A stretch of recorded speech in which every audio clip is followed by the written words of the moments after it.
The last point about the Dems being low IQ, I don't even know if it's like a matter of IQ at this point.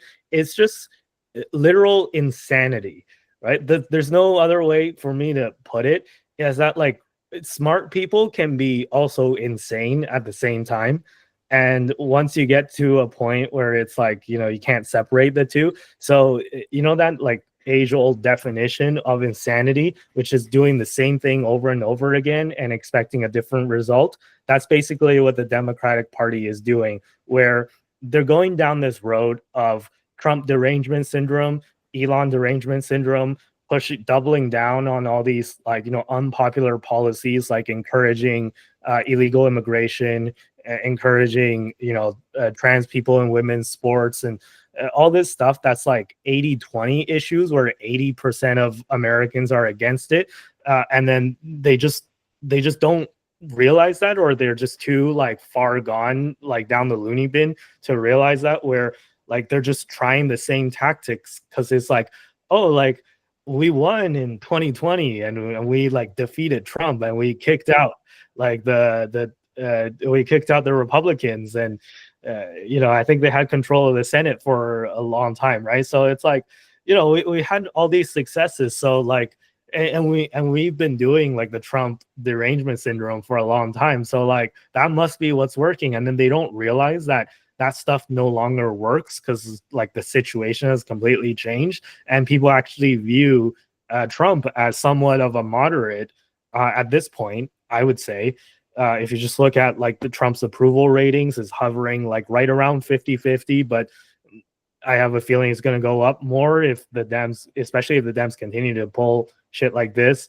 And I recently read like a CNN poll that put the approval rating of the Democratic Party at 27%, which is like, if it's like, it's also CNN that's doing it, right? Which is the left-leaning publication. So if CNN is even saying that their approval, the Democratic Party is at 27% approval, granted, there's like, it's not, all the other people are necessarily against them. Some people are not sure, but there's only 27% of people that are publicly saying that, oh, I love what the Democratic Party is doing. So I think that's like a historic low for like many, many decades.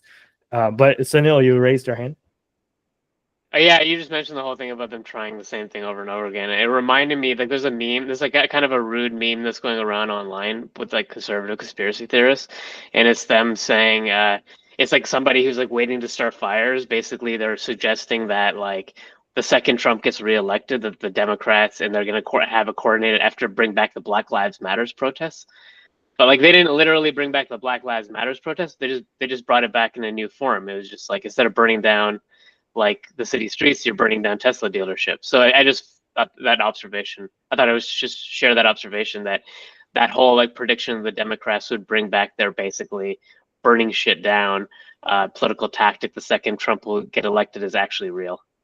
Aren't these tactics precisely fascist in nature, right? Like they claim to be doing these things in protest of supposed fascism, but I only see one side going around drawing swastikas everywhere and identifying people of a certain demographic, i.e. Tesla owners, right? Doxing them and trying to persecute them with violence, which is what happened in Germany in the 1930s, where you have these brown shirts painting the Star of David everywhere, right? Remember that?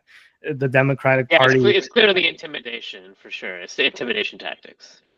Yeah, and the Democratic Party is doing all these tactics that are literally straight out of the history books of the 1930s in Germany, and they're supposedly the ones that are anti-fascist. Tristan, you had something to say? Yeah, I think I want to raise some counterpoints a little bit. More so that just on the topic of whether or not the Dems are high IQ or not.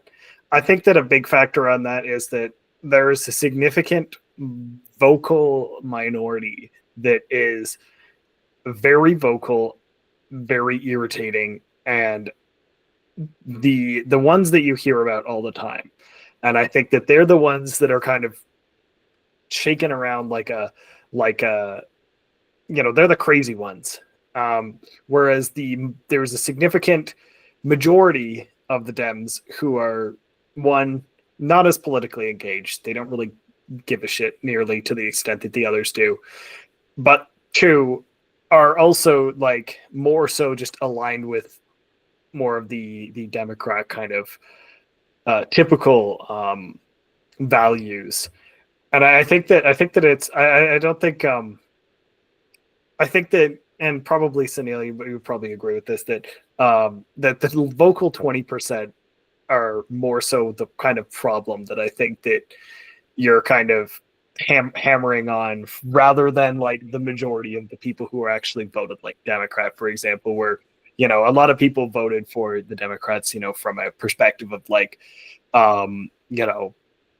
like I don't know what Trump's going to do with like abortion rights and stuff kind of thing, like whether or not, depending on what, like, he can say what he wants to say in the election, but what he actually does in reality is different. So if you are actually viewing that as a real thing, like, I think that that's a reasonable one, what's the word, single item voter item.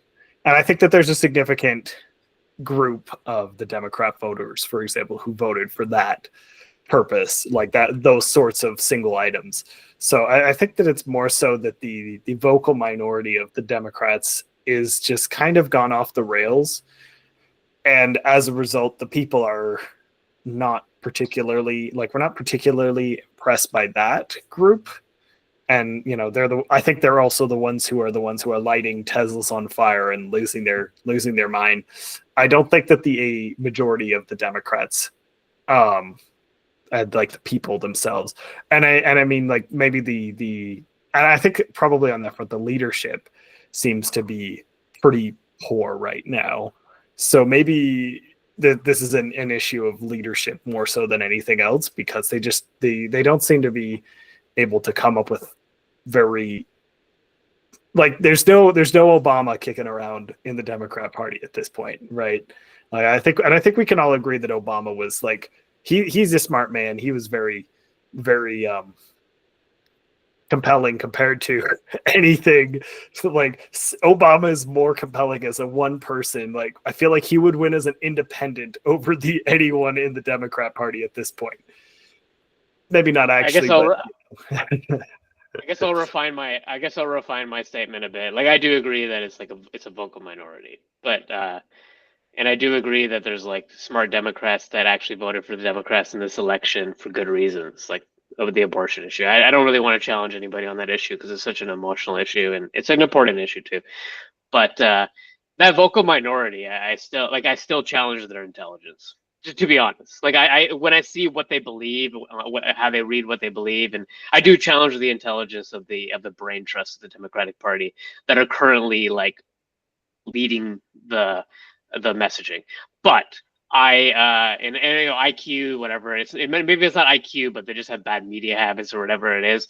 But like in terms of like the one thing I'll say positive of the Democratic Party is they, like, when the cars started burning, like, the rational ones actually started to raise their voice for once. Like, it was the first time the rational people actually were like, okay, guys, we're going a little too far with this.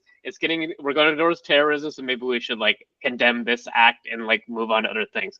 But those same individuals, I do think, are inciting violence in this kind of reaction. The ones that are now pulling back are actually the ones that originally did incite violence, essentially. Yeah, no, I agree with that. And I think that what you were trying to get at was that, in any party, not Republicans too, there's a minority of people that are vocal and may not be that smart, right? Let's just say, to put it diplomatically. Yeah. And I think that the people who are vocal right now are not so smart. That's and unfortunately, like, for the Democratic Party, the issue is that small group of vocal people who are not so smart, they're in charge right now.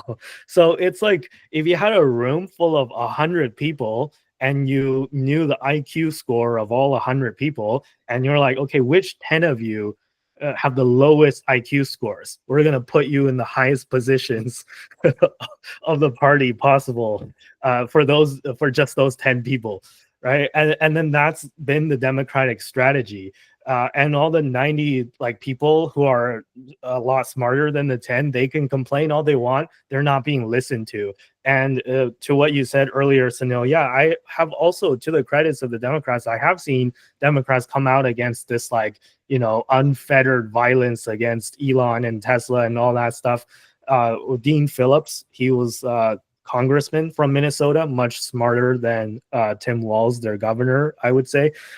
Who's Dean Phillips? He was one of the first ones within the Democratic Party to raise the alarm about Joe Biden's mental decline and how, hey, maybe we shouldn't run Joe Biden, but nobody listened to him, and they actually try to like shut him down because he was mounting a campaign against Biden in the primaries. So they try to like shut him down, and they were pretty successful at it because his campaign basically went nowhere.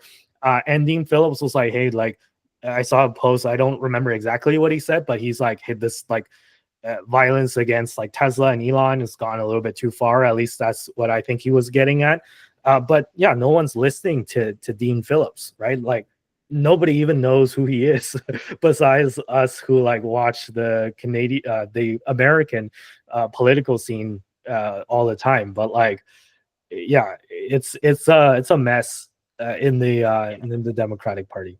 It's just not a good idea to let emotions drive your, like, purely emotions drive your decisions in your political campaign. Like when you're focusing on like emotions, like if you're like, I've even seen this with like Tesla stock investors who are getting very emotional about this politically. Like when you're focusing on emotions, when you're focusing on the wrong part of your brain. Like you're not focusing on you're not getting into the rational part of your brain. So like I think that the level of irrationality is so high. That's why I end up like questioning these people's intelligence. But I guess what it is they're just on like emotional mode right now. They're not on rational mode. Yeah, and like again, there are pretty intelligent and rational people, I would say, that's still part of the Democratic Party, but they're not being heard. And another example that I recently came across was Gavin Newsom. And you know, I personally I'm not a big fan of Gavin Newsom because I think he's been such a disaster for California. California's been a disaster under him. Taxes have gone up, businesses are leaving. But I don't think Gavin Newsom is a dumb guy. I actually think he's pretty smart. And he recently launched this podcast where he invited, I think it was like Charlie Kirk or some like conservative podcast influencer. And the fact that he's willing to, you know, make a podcast and invite people from the opposite side to actually have a, you know, human conversation, even that was criticized by many like hardline Democratic people because they're like, oh, like Charlie Kirk, he's a fascist. Why is Newsom talking to him? And like this, like you can't even, you're within, according to a large, again, maybe it's not a large portion, but it's like according to the local minority of the Democratic Party, it's like you're not even allowed to talk to conservative commentators because they're all fascists, and talking to them is basically like dealing with Hitler, and you just can't get through to like to the Democratic Party. They're just, the local people are in charge, and if you stand out against like the narrative, then you get beaten down, no matter if you're Dean Phillips, if you're Gavin Newsom. And Gavin Newsom is well liked within the Democratic Party, by the way. His popularity, I guess, like it went down significantly after he started this podcast. I think long term is still going to be a good thing for him if he continues this podcast forward. I think maybe he's gearing up for a 2028 presidential run, probably, so he wants to set himself up. But yeah, I'm just seeing even Gavin Newsom get pushback. It's just, it's a crazy thing to me. I always thought like Gavin Newsom was a kind of an airhead, but when you see him out of the bubble, like when you see him actually talking like a normal conversation with somebody that might disagree with him, all of a sudden he becomes a smart, like reasonable guy. So it really shows you what can happen when you like get out of the bubble and just talk to people. Like it really shows you, like it just changes like how you look in public. Like Gavin Newsom went from this extremist Democrat to like, oh, he's a reasonable guy. So it's like actually really interesting how that happens. Where like I think we should all do that. We should all get out of our bubbles and talk to people who think differently than us.